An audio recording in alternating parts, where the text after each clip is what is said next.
अगले कंटेस्टेंट की तरफ बढ़ते हैं। अगला जो कंटेस्टेंट है अजय जी, कौन सा कंटेस्टेंट और क्या टॉपिक? अजिता नायक, बियर कॉल स्प्रेड स्ट्रैटेजी। और उसके लिए आपको जो 90 सेकंड दिए जा रहे हैं वो शुरू होते हैं अब। मेरी स्ट्रैटेजी में पहले ट्रेडर क्या करेगा, शॉर्ट खरीदेगा with low strike rate and high premium में। एट द सेम टाइम वो लॉस को कम करने के लिए वो एक लॉन्ग खरीदेगा with high strike price with low premium. तो एट लास्ट क्या करेंगे कि वो जब स्ट्राइक रेट शॉर्ट पे ज़्यादा होता जाएगा तो इसको लॉस होगा, अगर थोड़ा ज़्यादा होगा तो इनको प्रॉफिट होगा। इनिशियली थोड़ा लॉस होगा बट लेटर उनको प्रॉफिट होगा। Thank you. That's it. चलिए, आपने 60 सेकंड पूरे छोड़े हैं। आपको लगता है और बेहतर हो सकता था बचे हुए टाइम में? बिल्कुल, मुझे जितना जानकारी था मैं उतना ही बताई, ज़्यादा नहीं बताया। नितिन, आपके साथ शुरुआत करेंगे इस बारी। आपने जो एक्सप्लेन किया वो एकदम उसमें क्लैरिटी नहीं थी, क्योंकि बियर स्प्रेड्स जो है वो प्रॉपर आपको कौन सी स्ट्राइक लेनी है, कौन सी स्ट्राइक बेचनी है, वो एक्सप्लेन करना चाहिए। ओके। अब जैसे हम लोग अगर सपोज बियर कॉल स्प्रेड बना रहे हैं तो हम क्या करते हैं, एट द मनी की जिसमें प्रीमियम्स ज़्यादा है उसको बेचते हैं और अपनी पोजीशन को हेज करने के लिए ऊपर की कॉल ले लेते हैं। इसमें जो व्यू होता है वो स्लाइटली बियरिश होता है। लॉजिक यह है कि जो हम सेल कर रहे हैं एट द मनी उसकी टाइम वैल्यू हमें मिल जाती है। तो जो आपका एक्सप्लेनेशन था वो बहुत ज़्यादा क्लियर नहीं था। जी मिस्टर शर्मा, आपने जो इनका काउंटर क्वेश्चन था कि इसमें क्या करेंगे, उसका बिल्कुल सही जवाब दिया कि पुट लेना ज़्यादा बेहतर है। और जो कंटेस्टेंट बचे हैं उनके लिए पहले बता दूं, कोई भी जो स्ट्रैटेजी आप समझा रहे हैं उसका बैकग्राउंड पहले बता देंगे कि ऐसा आपको लगता हो तो ये स्ट्रैटेजी कहाँ पे काम आती है, तो वो इन्वेस्टर आपके साथ उंगली पकड़ता हुआ पूरा समझ जाएगा। पर फिर भी मैं ये कहना चाहूँगा कि जितना भी आपने बोला वो मुझे समझ में आया। चलिए अब शुभेंदु की तरफ चलते हैं। शुभेंदु, प्राजिता की परफॉर्मेंस आपको कैसी लगी? Average performance. और बेहतर कर सकती थी? बेहतर कर सकती थी। चलिए, इन क्वेश्चंस के बाद आप गियर्ड अप हैं? बिल्कुल। चलिए, आपका टॉपिक भी आने वाला है। अजय जी, इनका टॉपिक बताएं। शुभेंदु, आपकी शादी को कितने साल हो गए? Sir 10 years। तो अभी भी आप सीखे नहीं कि आप जीत नहीं सकते हैं? हा? आप ऐसे पब्लिक के लिए कमेंट कर रहे हैं, उन पे खाना नहीं मिलेगा घर में। बहुत ही साहसिक है।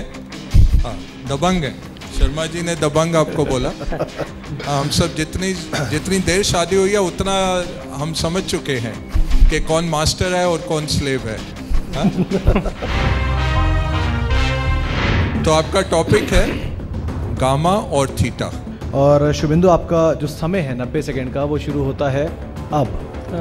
गामा और थीटा से जाने से पहले ये है कि हमारा डेरिवेटिव्स में इसीलिए हम इन्वेस्ट करते हैं कि हमारे को जो टोटल लॉस है उसको हम बचा के रखें और उसे न्यूट्रलाइज करें।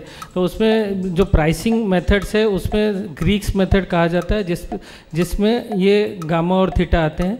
तो गामा सरल शब्दों में यह है कि जो change of delta, the speed with which the delta changes in relation to the change in the price of a particular underlying asset, so उसको हम जो है गामा बोलते हैं। इसमें डेल्टा समझना ज़रूरी है कि डेल्टा जो है इट इज़ द सेंसिटिविटी, जिस सेंसिटिविटी या एस्केलेशन से वो चेंज यहाँ पे होता है उसको हम डेल्टा कैलकुलेट करते हैं।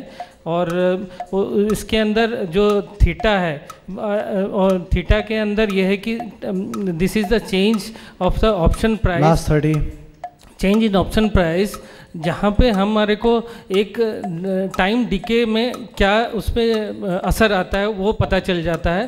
तो इसके अंदर हम जो थीटा है उसको कैलकुलेट करने के लिए चेंज इन जो ऑप्शन प्राइस उसको डिवाइड कर सकते हैं change in in decrease in one day decrease के ऊपर लेके चल सकते हैं। इन द लॉन्ग रन इसके लिए ये थोड़ा सा नुकसानदेह हो सकता है। Time out. चलिए शुरुआत करते हैं सवाल की।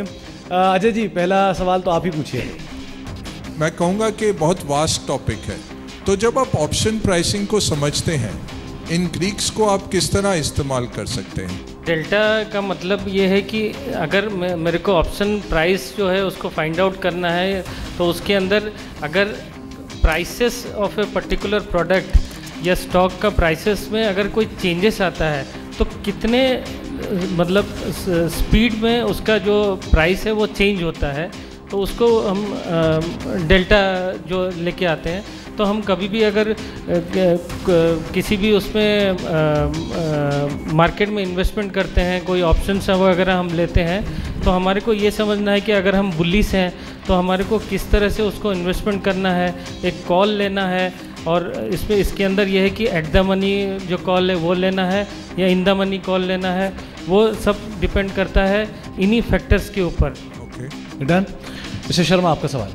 जो सबसे टफेस्ट टॉपिक था वो आपको मिला और आपने उसके काउंटर क्वेश्चन भी आंसर किए। एक आम आदमी को डेरिवेटिव यूज़ करने के लिए वो सभी क्वेश्चंस आंसर नहीं करने पड़ते जो आपको करने पड़े हैं। तो एक आम आदमी जो दर्शक है इस प्रोग्राम का वो समझ सके, उसके लिए बताइए कि मैं कैश में इन्वेस्ट करना चाहता हूँ, स्टॉक अपने भाव पे लेना चाहता हूँ, जो मैंने पहले कॉन्टेस्टेंट से पूछा था, आपको रिपीट कर रहा हूँ। मैं डेरिवेटिव्स को यूज़ करके अपना कैश मार्केट में स्टॉक लेना चाहता हूँ, लेकिन मैं अपने भाव पे लेना चाहता हूँ कि जब वो स्ट्राइक प्राइस जब वो आ जाएगी तो मैं कैश मार्केट में खरीद लूँगा।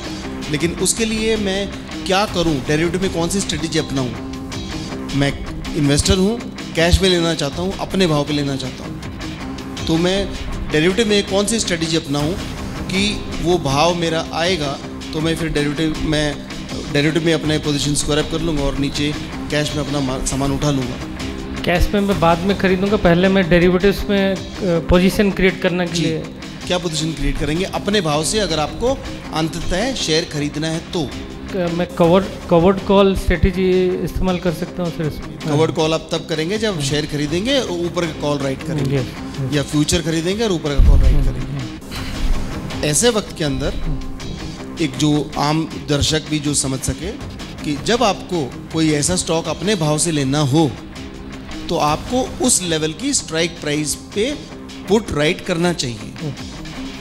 डिलीवरी लेने की कैपेबिलिटी है, अभी भाव है समझ लीजिए किसी शेयर का 100 रुपये और आपको लेना 90 रुपये, तो आप 90 रुपये की स्ट्राइक प्राइस का पुट खरीदेंगे, पुट राइट कीजिए। ठीक है। हो सकता है आपको 50 पैसे 25 पैसे प्रीमियम मिले, वो मिल जाए तो अच्छी बात है, और अगर भाव नीचे आ गया तो ठीक है आपने ले लिया, और अगर नहीं आया तो 25 रुपये आपकी जेब में।